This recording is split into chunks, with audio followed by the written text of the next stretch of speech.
Anda kembali di Breaking News TV One. Pemirsa, kami langsung akan ajak Anda menuju rekan kami Fatimah Albar. Sudah ada rekan kami yang akan mengabarkan langsung kondisi terkini. Fatimah, silakan laporan Anda.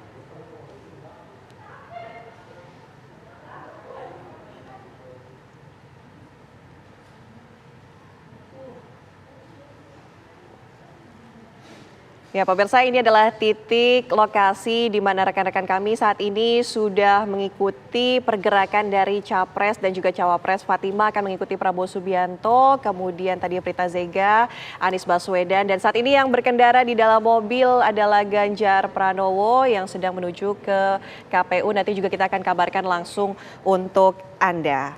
Nah, kita akan lanjutkan dialog dengan Pak Arief dan juga Bang Ege. Ya. Kalau kita lihat Bang Ege, mungkin begini, pemilu saat ini kan dijalankan aturannya sudah mungkin hampir-hampir mirip ya, Pak Arief, ya, tidak ada perubahan yang signifikan. Tapi tadi Pak Arief sempat mengatakan bahwa akan ada perbedaan ketika nanti ada bonus demografi yang hadir di pemilu 2024. Ini juga akan merubah cara. Nah, bagaimana? Apakah kemudian ini akan bisa menjadi kesempatan juga? Iya. Mas Arief ini mau berbicara lurus tapi agak pelan-pelan sedikit. Kalau saya lebih lurus lagi. Gimana nih maksudnya? Ini bukan bonus demografi. Pertama kali di era demokrasi kita sesudah reformasi ada pemilihan umum langsung di mana Ananda Bapak Presiden ikut serta sebagai cawapresnya. Ini fakta loh. Saya tidak ingin menyatakan ini sebagai sesuatu yang langsung seakan-akan ada tuduhan atau apapun. Yang ingin saya katakan, ini era yang sedang dialami, belum pernah dialami oleh Mas Arief ketika jadi KPU. Nah, maksud saya berbasis teori, ada kekhawatiran-kekhawatiran. Teori saja. Maksudnya apa nih, intervensi? Selalu. Jadi teori itu mengatakan, pelan-pelan loh, saya juga sudah bicara di media sosial saya, di sini mungkin beberapa kali, di Deddy Kobuser dan lain-lain. Saya mau mengatakan begini, kalau ada bagian dari dinasti yang maju, belum tentu terjadi penyimpangan, nggak boleh melakukan tuduhan, tapi ada 4 lingkaran yang diharapkan mudah-mudahan tidak langsung menjadi tidak berpikir demokratis. Lingkaran pertama itu aparatur negara. Itu yang biasanya paling gampang terpengaruh karena pengangkatannya oleh ayahanda. Itu tanpa dikedipin mata pun biasanya bergerak karena apa? Kalau kalah malu. Karena sudah ada utang budi sebelumnya. Lingkaran kedua katanya teori loh, ini teori. Belum tentu terbukti di Indonesia, tapi kan ini era baru. Yang kedua itu adalah relawan tambah milisi. Ya, relawan ini ada yang rela dan berpindah-pindah. Ya kan, dalam konteks tertentu. Kemudian ada nanti seperti di beberapa negara lain, Amerika Latin, agak-agak semi milisi dia, memaksa-maksa gitu lah. Nah, di lapisan ketiga itu agamawan. Mudah-mudahan agamawan kita tetap berpikir demokratis, tidak gampang terpengaruh. Yang paling akhir katanya itu adalah budayawan dan akademisi. Yang sampai saat ini masih bersuara itu kan, ada kita tahulah teman-teman seperti Gunawan Muhammad yang senior dan lain-lain. Artinya mengingatkan. Nah, ini kan era di mana hal itu baru pertama kali terjadi. Belum tentu ada penyimpangan, tapi belum pernah dialami oleh Mas Arief. Nah, itu serunya, di situ serunya. Nah, yang mau saya katakan barangkali ini menarik untuk mengetahui nih, apakah kita support loh ya, teman-teman KPU pasti kita support karena kan ingin deklarasi damai. Cuma yang mau saya tanyakan, ketika ada deklarasi damai seperti ini, apakah undangannya, jangan-jangan kesalahannya atau apa namanya hal yang tidak disengaja sudah terjadi sejak zaman Mas Arief? Apakah? Contohnya, teman-teman yang mengawasi itu diundang atau tidak? Bukan cuma Bawaslu loh. Saya maksudkan ICW, Kontras, Komite Independen Pemantau Pemilu, Perludem, terus kemudian 5-nya Rai Rangkuti dan lain-lain. Ini diundang apa enggak? Nah, ini kan menarik. Apakah ini terlupakan sejak zamannya Mas Arief? Atau mungkin bisa dijawab nih, Pak Arief gimana nih? Diundang ya? Diundang ya? Diundang. Wah, terima kasih. Ini yang sekarang? Saya nggak dapat undangan. saya kebetulan juga aktif di Netgrid ya. Oh iya, Netgrid sekarang ya bersama dengan Hadar Gumai. Ya, nah maksud saya itu ketika masa biasa-biasa saja ya kan? Artinya semuanya itu seperti biasa diundang. Oke, artinya belum ada nih informasi lebih lanjut ketika nih. sekarang ada Bang Egy. pengalaman baru, mudah-mudahan diundang. Mudah-mudahan ya. Kalau gitu Diundang. kita Tapi menuju ini ke tidak rekan diundang. kami dulu ya, Ini Bang tidak Egy, diundang. Pak Arief. Kita menuju ke Fatimah Albar, sudah bisa bersambungkah komunikasinya? Fatimah, sudah bisa mendengar kami? Silakan Fatimah.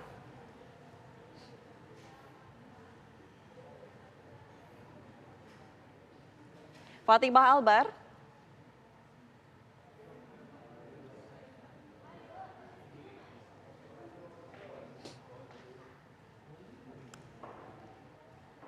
Ya, Fatimah Albar ini Bang Egy dan juga Ya. Pak Arief itu adalah rekan kami yang mengikuti Prabowo Oke. Oh, dan ini juga tiga-tiga Gibran. diikutin ya? Iya, kita ikuti Oh iya, tiga-tiganya benar-benar. untuk menuju ke gedung KPU. Tapi kalau gitu kita ke Pak Arief lagi nih. Pak Ya. Arief menanggapi tadi Bang Iya, Egy. benar. Kalau tahun lalu tuh 2019 diundang nggak nih pengawas-pengawas ini? Harusnya diundang atau tidak? Tapi dalam aturan KPU sendiri. Nah itu tadi yang saya sampaikan.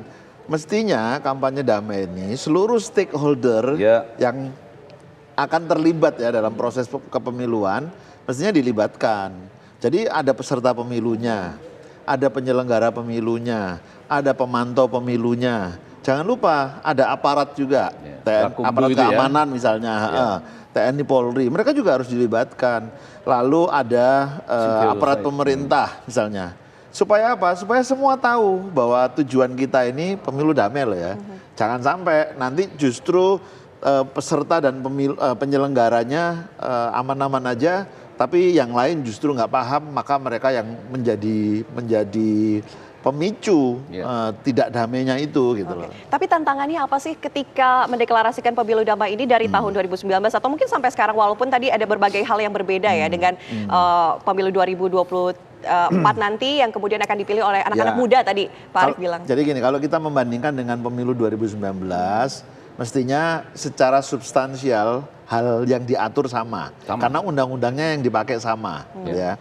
Tetapi cara dan strategi menurut saya pasti akan berbeda zamannya. Jadi kalau dulu di 99, 2004, 2009 banyak orang kampanye dengan bertatap muka. Tapi kan kemudian itu sudah berkurang. Pertunjukan musik sudah juga mulai berkurang. Caranya sudah menggunakan media sosial. Tapi tantangannya sudah bergeser. Hoax makin berkembang, makin banyak gitu kan. Nah sekarang juga agak sedikit berbeda karena struktur komposisi pemilih. Dulu banyak yang senior citizen, tapi sekarang pemilih banyak muda, pemilih muda. Pasti cara kampanyenya juga nanti akan berbeda gitu. Jadi tantangan tiap zaman pasti berbeda. Tapi untuk yang pemilu kali ini regulasinya sama. Secara umum regulasinya sama karena undang-undangnya tidak berubah. Hanya mungkin KPU dalam beberapa hal itu menyesuaikan gitu ya. Misalnya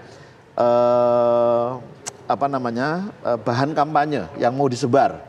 Dulu era saya seingat saya dibatasi 60.000 per item. Tapi sekarang kayaknya dinaikkan menjadi kalau nggak salah 100.000 ya, saya agak lupa itu. Nah jadi penyesuaian itu, tapi secara prinsip sama. Berapa besar sumbangan dana kampanye yang diperbolehkan dari individu, dari badan hukum. Nah itu nggak berubah gitu ya. Nah dulu saya pernah mengusulkan juga sih di era kita, bukan hanya dana yang diterima dibatasi, tapi dana yang dibelanjakan sebaiknya juga dibatasi misalnya. Walaupun itu sudah dianggarkan. Ya supaya kompetisi berlangsung setara gitu loh. Jadi jangan gara-gara dia punya uang lebih banyak maka dia kampanye lebih meluas, lebih masif gitu. Yakin itu bisa jadi kajian kita. Sesuai dengan aturan. Tapi itu kemudian tidak disetujui. Termasuk juga apa yang diperdebatkan hari ini tentang dinasti. Dulu dalam pilkada, tapi dalam pilkada kita mengaturnya, Prof. Jadi waktu itu kita usulkan harus ada jeda. Kalau misalnya orang tuanya jadi kepala daerah, terus anaknya mau maju harus jeda. Satu kali ya pilkada. Pemilihan. Tetapi pasal itu kemudian disengketakan dan KPU kalah lah kira-kira gitu.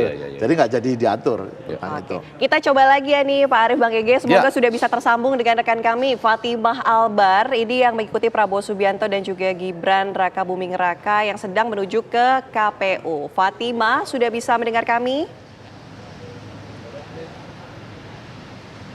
Ya, Fatima, silakan. Iya, Ana dan juga pemirsa, kembali lagi kami sampaikan bahwa memang hari ini Komisi Pemilihan Umum atau KPU menggelar sebuah deklarasi kampanye damai untuk pemilu tahun 2024 mendatang. Dan memang acara yang digelar KPU ini digelar pada pukul 2 siang nanti atau sekitar sebentar lagi.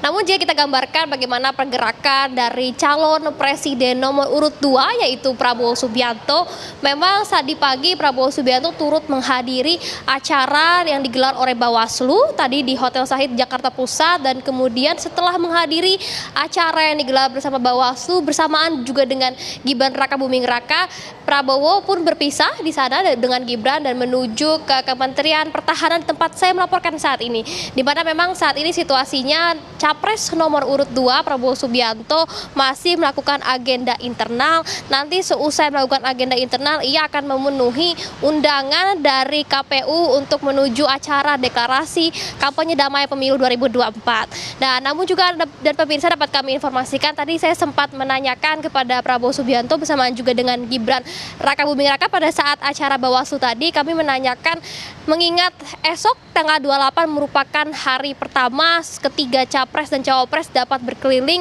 berkampanye, kami menanyakan kapan atau di manakah calon presiden dan calon wakil presiden nomor urut 2 ini akan memulai kampanyenya.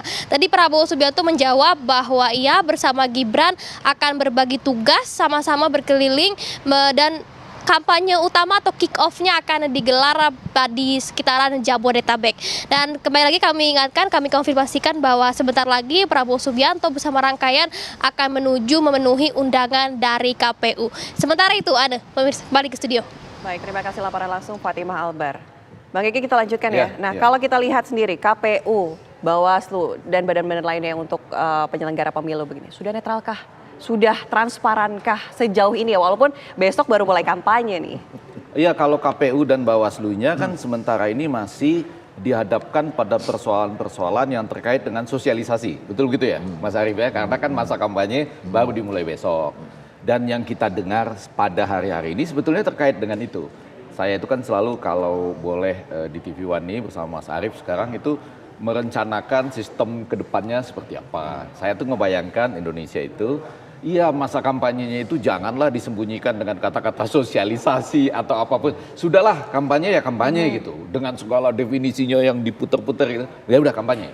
Tapi yang menjadi menarik tadi kan kesetaraan. Di beberapa negara ada dana politik yang ditanggung oleh negara loh. Misalnya mendirikan kantor buat partai politik, bahkan di Amerika pun bisa ditanggung oleh negara.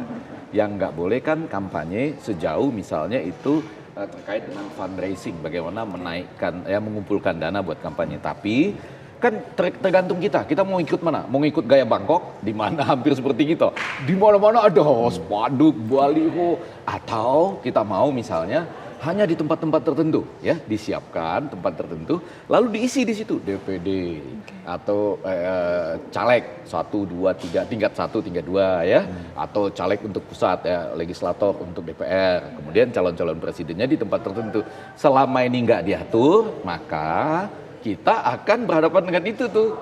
Yang paling menarik akhir-akhir ini apa? Ada baliho bisa geser sendiri. Loh, maksud saya begini loh. Kan baliho itu dinyatakan digeser. Ini bisa kena ke semua calon loh. Jangan seakan-akan ada calon tertentu yang dibidik, bisa kena ke semua calon. Katanya digeser, dinyatakan oleh PJ ya, sekarang istilahnya ya. Itu kan beda antara digeser dengan dicopot. Nggak apa-apa, bilang aja ini kami geser karena ada estetika yang berbeda ketika Bapak Presiden datang. Ini estetika ini juga nggak boleh berbeda loh ketika Bapak Presiden datang. Estetikanya berbeda dengan Bapak Presiden tidak datang, itu kan nggak boleh juga kan?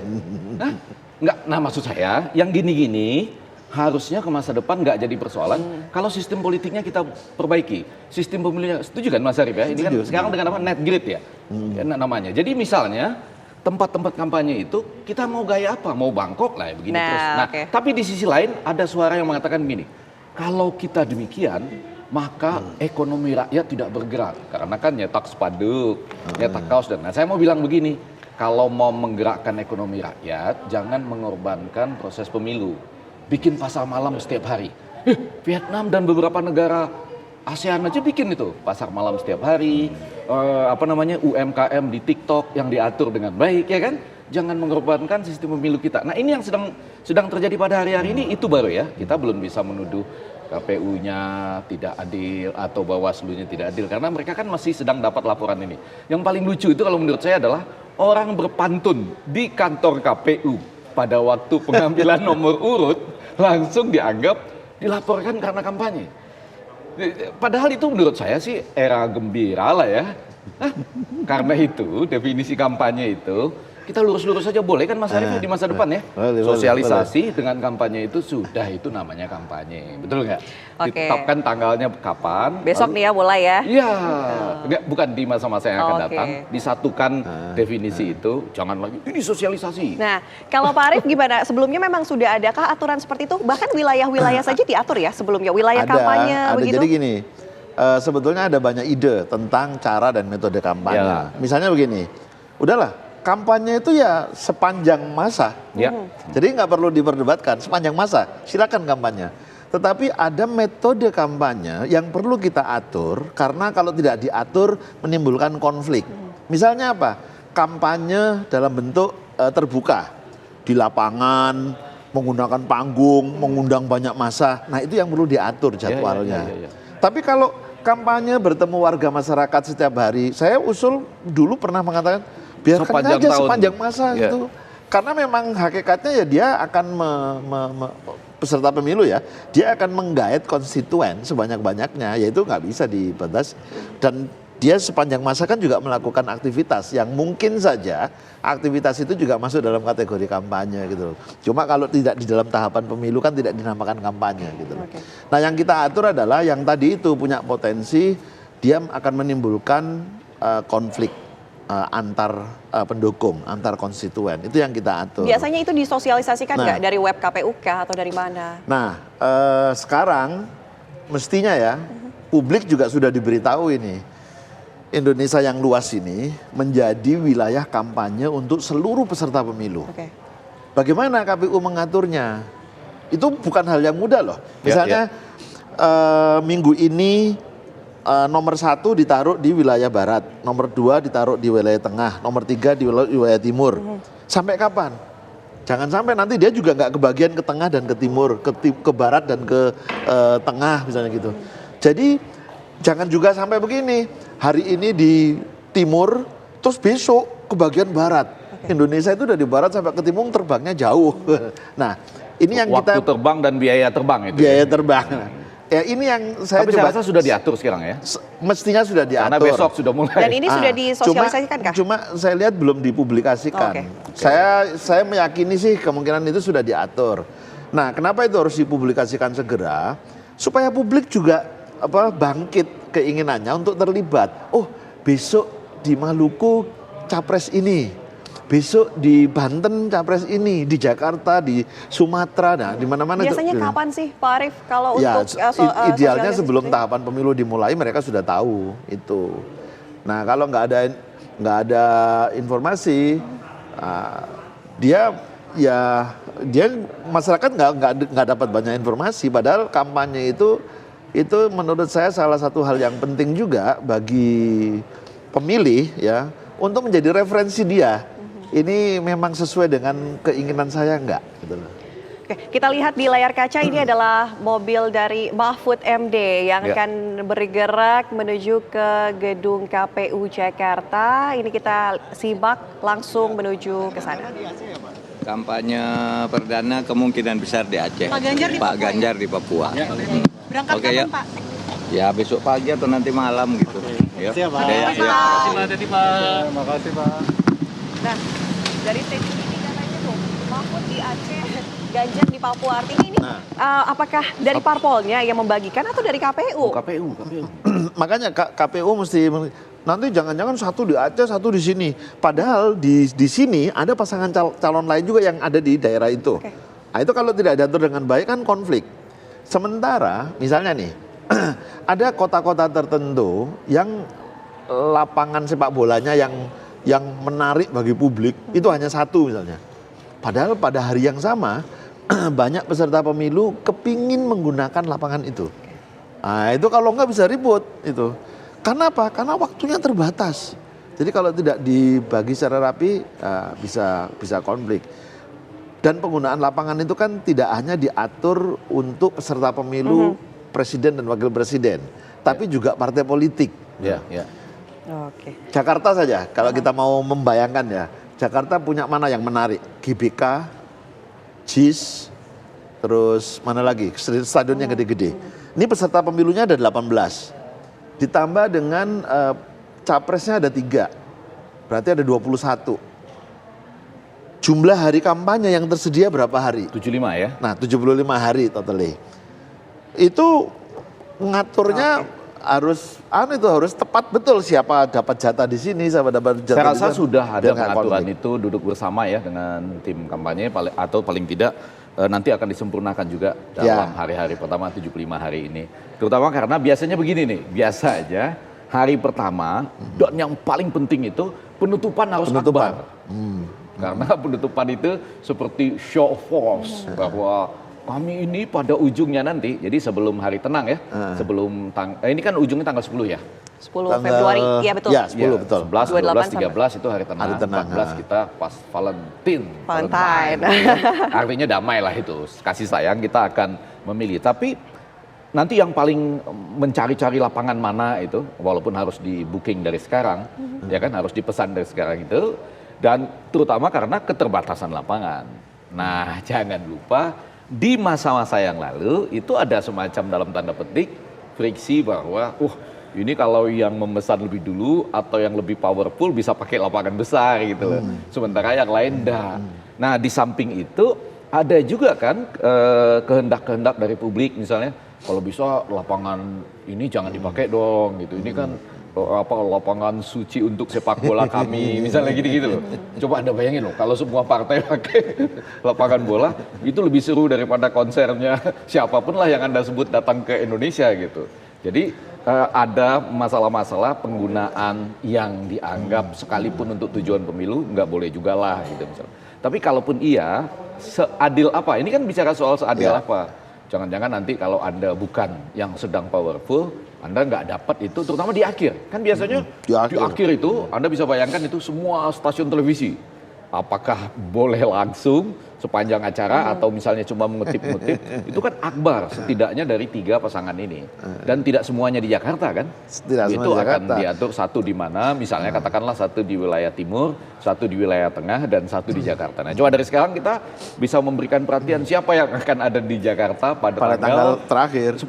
Nah, biasanya biasanya di Jakarta ya, tapi iya biasanya nanti akan rebutan gitu. Saya kepingin yang terakhir kebagian di tengah, misalnya gitu. Loh, bagaimana nggak bisa? Nggak, sederhananya lah. Saya terakhir tuh ingin di GBK misalnya. Kita lihat tampaknya ini Pak Kapolri sudah hadir di KPU, sudah datang, tamu-tamu mulai berdatangan. Kita lihat juga nanti siapa yang akan datang. Tapi kami harus jeda terlebih dahulu, pemirsa. Usai jeda kami masih akan kembali dengan informasi untuk Anda.